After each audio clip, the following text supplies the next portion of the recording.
ধর্ষণটার বিচার এত বাজেভাবে হোক যাতে করে আগামীতে কোনো ব্যক্তি ধর্ষণ করার আগে তার এই বিচারটা দেখে কলিজা কাইপা ওঠে। তাই আমি বাংলাদেশের সকল মানুষকে বলবো এই ভিডিওটা সর্বোচ্চ শেয়ার করার জন্য, যাতে করে এই যে ধর্ষক আছে তার বিচার কার্যক্রম হয়। লাখো শহীদের রক্তে গড়ে গেছে আমাদের বাংলাদেশ। আসলে কি বাংলাদেশটা গড়লো শহীদরা, আমি এটাই বুঝি না। যে বাংলাদেশে একের পর এক ধর্ষণ হচ্ছে কিন্তু কেউ কিছু বলতেছে না, কোনো সাজা হচ্ছে না। গত 5 বছরে আমাদের বাংলাদেশে ধর্ষণ হয় প্রায় 6000। যদি আমি পার ডের হিসাব করি, দিন 3টা করে ধর্ষণ হয়েছে আমাদের বাংলাদেশে, কিন্তু এখন পর্যন্ত কোনো সাজা দেখি নাই। আমরা কোনো ধর্ষককে বাংলাদেশে গত 5 বছরে আমরা দেখি নাই মৃত্যুদণ্ড হয়েছে কিংবা যাবজ্জীবন কারাদণ্ডে দণ্ডিত হয়েছে। এই যে এতগুলো মেয়ে মৃত্যুবরণ করলো, ধর্ষণ হইল, শুধুই কি বৃথা? এদের কি কোনো বিচার হবে না? গত 3 বছর আমি আগে একটা নিউজ করছিলাম, যে নিউজে চট্টগ্রামের একটা মেয়েকে ধর্ষণ করে প্রায় 6 টুকরো করে নদীতে ফালায় দেওয়া হয়েছিল, নাম আয়াত। এখন পর্যন্ত কোনো বিচার হয় নাই। এই আয়াত হত্যা সুন্দর করে চাপা পড়ে আছে ফাইলের নিচে। গত 2 দিন আগে একটা মেয়েকে, 8 বছরের একটা মেয়ে, ছোট্ট একটা মেয়ে, তাকে এমন ভাবে ধর্ষণ করা হয়, মেয়েটা এখন মৃত্যুশয্যায়।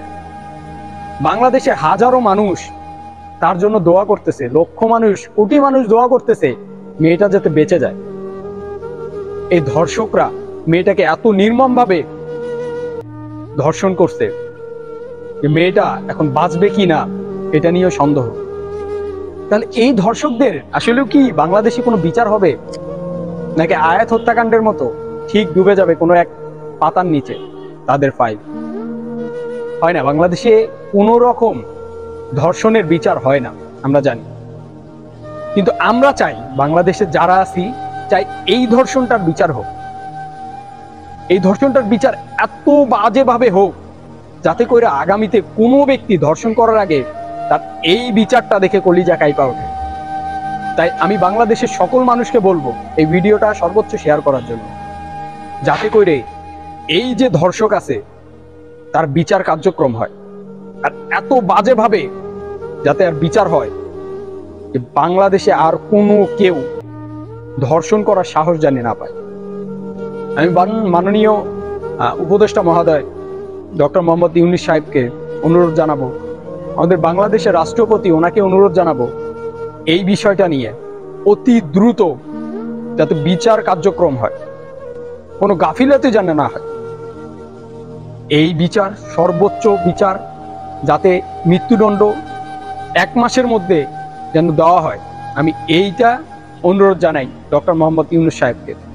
আর আমরা যারা বাঙালি আছি, যারা এই ধর্ষণ দেখার পরে একটু মনের মধ্যে লাগছে, তাদেরকে বলবো ভিডিওটা শেয়ার করার জন্য। এবং আসেন সবাই হাতে হাত মিলিয়ে এই ধর্ষণের সর্বোচ্চ সাজা যাতে হয় এই দোয়াই আমরা করি, কিংবা এই লড়াই আমরা লড়াই করি। তো ভালো থাকবেন সবাই। আসসালামু আলাইকুম।